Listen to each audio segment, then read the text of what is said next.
والعاقبة للمتقين،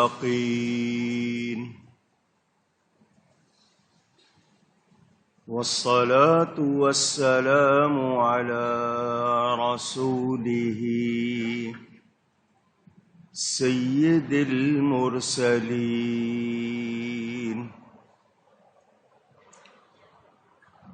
رحمة للعالمين خاتم النبيين شفيع المذنبين سيد الأولين والآخرين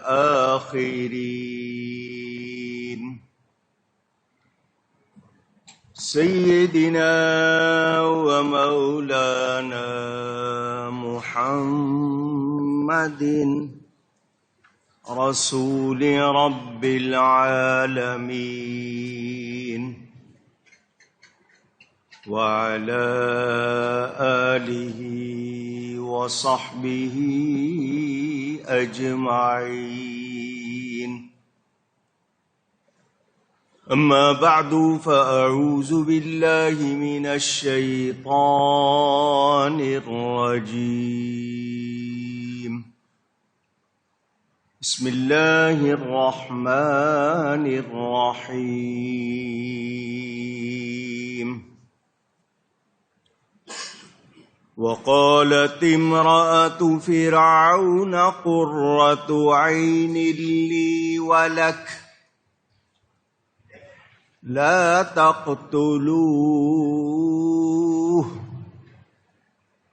عسى أن ينفعنا أو نتخذه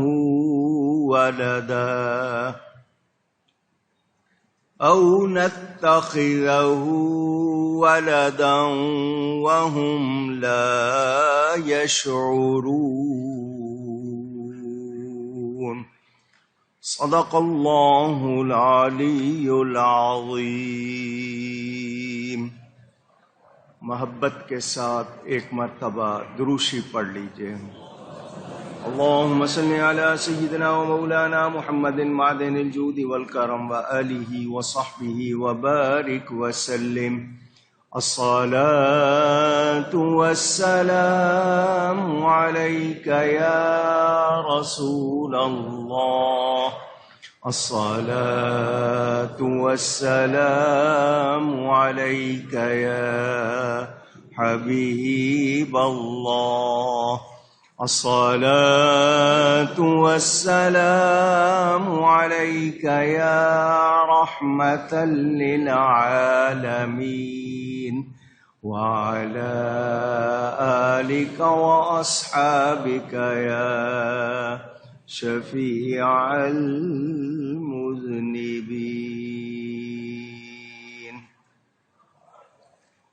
حمد و صلات کے بعد قرآن کریم کی سورۃ القصص کی تفسیر کا بیان جاری ہے. گزشتہ جمعے بتایا تھا آپ کو کہ حضرت موسیٰ علیہ السلام کی ہمشیرہ بہن نام مریم بتایا جاتا ہے. ماں نے اس کو بھیجا یا وہ خود گئی کہ صندوق پکڑا گیا ہے، صندوق میں حضرت موسیٰ علیہ السلام ہیں. کیا ہوتا ہے، کیا کیا جاتا ہے، کیونکہ صندوق پانی میں بہایا گیا تھا اور اس سے فرعون کے محل میں جو نہر نکالی گئی تھی باغات کو پانی دینے کے لیے، وہ صندوق اس میں چلا گیا تھا. فرعون کے سپاہیوں نے اس کو پکڑ لیا تھا. سب نیزے بھالے لے کر جمع ہو گئے، شور مچ گیا پورے شہر میں. صندوق پکڑا گیا ہے، کھولا گیا تو اس میں نہایت خوبصورت بچہ انگوٹھا چوستے ہوئے نظر آیا۔ نجومیوں نے کہا یہ وہی بچہ ہے جو تیری سلطنت کو برباد کرے گا، اس کو قتل کر دیا جائے۔ لوگوں نے بھی شور مچا دیا، قتل کر دیا جائے، قتل کر دیا جائے۔ کسی کا کیا جاتا ہے، مگر آواز لگاتے ہوئے سوچنا چاہیے۔ آپ جانتے ہیں اس زبان میں ہڈی نہیں ہوتی مگر یہ ہڈیاں توڑوا دیتی ہے۔ زبان کا استعمال جو صحیح نہیں کرتا اسے بہت کچھ بھگتنا پڑتا ہے۔ حضرت آسیہ جو جنت کی سردار خواتین میں سے ایک ہیں، فرعون کی بیوی تھی، مگر دنیا سے پاک گئی ہیں، کنواری گئی ہیں، اس لیے کہ فرعون مردانہ صلاحیت نہیں رکھتا تھا۔ انہوں نے کہا اتنا خوبصورت بچہ ملا ہے، اس کو قتل کیوں کرتے ہو؟ یہ میری اور تیری آنکھوں کی ٹھنڈک، شاید یہ ہمیں نفع دے یا ہم اسے بیٹا بنا لیں۔ وہ لوگ جو یہ کہتے ہیں اللہ کے سوا کوئی نفع نہیں دیتا، انہیں یہ معلوم ہونا چاہیے کہ چیزوں میں، لوگوں میں، جگہوں میں نفع رکھنے والا بھی اللہ ہی ہے۔ وہ جس میں چاہے نفع رکھے، جتنا چاہے نفع رکھے۔ انکار نہیں کرنا چاہیے۔ جو کرتے ہیں اب ان سے اگر سوال کریں تو ان کے پاس جواب نہیں ہوگا کہ تم پھر تبلیغ کیوں کرتے ہو؟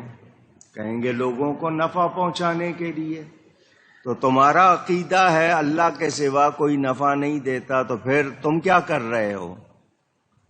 تو یاد رہے حقیقی طور پر ہر خوبی اللہ کے لیے ہے، اور مخلوق میں جس کسی کو جو بھی کمال حاصل ہے وہ رب تعالی کی عطا سے ہے۔ بغیر رب کی عطا کے ہم کسی میں کوئی کمال مانتے نہیں، ذہن میں رہے۔ ایک سبزی ہے، آپ اس کو کدو، کچھ لوگ کدو، گھیا، عربی میں دبا، مختلف نام ہے، دوڈی بھی کہتے ہیں اس کو۔ اس کی بیل اللہ تعالی نے حضرت یونس علیہ السلام کے لیے اگائی تھی جب وہ مچھلی کے پیٹ سے نکلے تھے۔ اس کی کتنی افادیت ہے، حضور صلی اللہ علیہ وسلم کو یہ سبزی بہت پسند تھی۔ فرمایا دماغ کو تیز کرتی ہے، غم کو مٹاتی ہے۔ تو اب سبزی میں یہ تاثیر کس نے رکھی؟ تو سبزی کی تاثیر مان رہے ہو، نبی ولی کی تاثیر نہیں مان رہے ہیں۔ جس رب نے سبزی میں تاثیر رکھی ہے اسی نے ہی اپنے پیاروں میں بھی تاثیر رکھی۔ اللہ تعالیٰ فرماتا ہے وَأَنزَلْنَا الْحَدِيدَ، اور ہم نے اتارا لوہا۔ لوہا ہم نے اتارا یعنی آسمان سے اتارا۔ فِيهِ بَأْسٌ شَدِيدٌ وَمَنَافِعُ لِلنَّاسِ، اس میں سختی ہے اور لوگوں کے لیے بہت سا نفع ہے۔ تو اللہ فرمائے کہ اس نے لوہا اتارا اور اس میں لوگوں کے لیے بہت سے نفع ہیں۔ آج کتنی چیزیں لوہے سے بن رہی ہیں، تو جس رب نے لوہے میں نفع رکھا ہے اسی نے اپنے بندوں میں بھی نفع رکھا ہے۔ تو یاد رہے ہم اللہ کی طرف سے عطا کی ہوئی تاثیر کا انکار کر سکتے نہیں۔ میرے پیارے نبی پاک صلی اللہ علیہ وسلم اسمد سرما لگایا کرتے تھے، الف سے میم دال، یہ عرب میں ملتا ہے، سرخ رنگ کا ہوتا ہے۔ اب اس کی جگہ نقلی پتھر بھی لوگ بیچنے لگ گئے، کیونکہ پیسہ کمانا ہے، لوگوں کی جانوں سے کھیلنا، یہ ایک رواج بن گیا، پرواہ نہیں کرتے، بس پیسے آ جائیں۔ وہ سرما فرمایا یمبت الشعر ویجل البصر، یہ پلکیں اگاتا ہے اور نظر کو تیز کرتا ہے۔ حضور صلی اللہ علیہ وسلم نیند سے پہلے 3 سلائیاں دائیں آنکھ میں، 3 بائیں آنکھ میں لگاتے تھے، تو پہلے 2 لگائیں دائیں میں، پھر 3 لگائی بائیں میں، آخری تیسری پھر دائیں میں لگاتے تھے۔ یہ طریقہ تھا۔ خود فرمایا کہ یہ پلکیں اگاتا ہے اور نظر کو تیز کرتا ہے۔ تو اس سرمے میں تاثیر کس نے رکھی؟ اللہ نے۔ تو وہ رب جو اس مٹی میں، اس پتھر کے ٹکڑے میں تاثیر رکھ رہا ہے، اس نے اپنے پیاروں میں کتنی تاثیر رکھی ہوگی۔ تو یہ نفع، صرف نفع کی آیتیں سناؤں تو بہت ہو جائیں۔ ذہن میں رکھیں، ہم لوگ قرآن و حدیث کو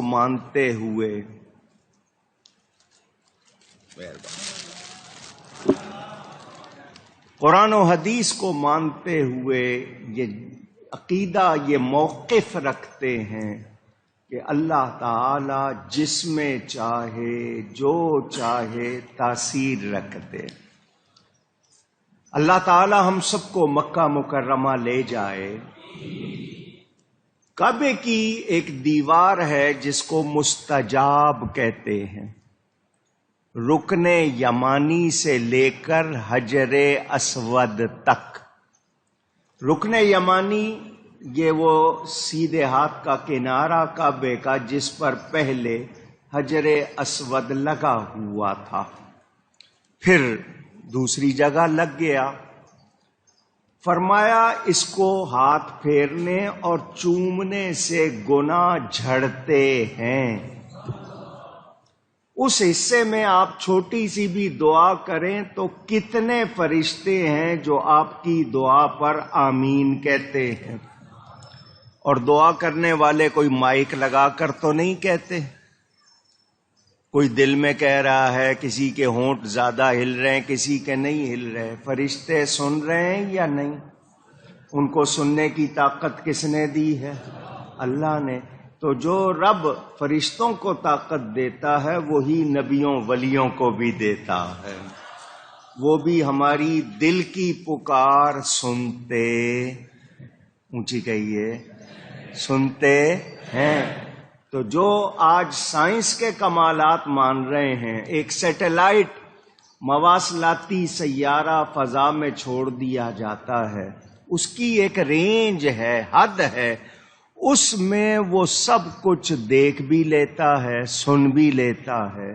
انسان کے بنائے ہوئے سیارے میں جب اتنا کمال ہے، نبی کے کمالات کا پھر انکار کرنا، اس کو رب نے بنایا ہے اور روحانیت کا مقابلہ ہو سکتا نہیں۔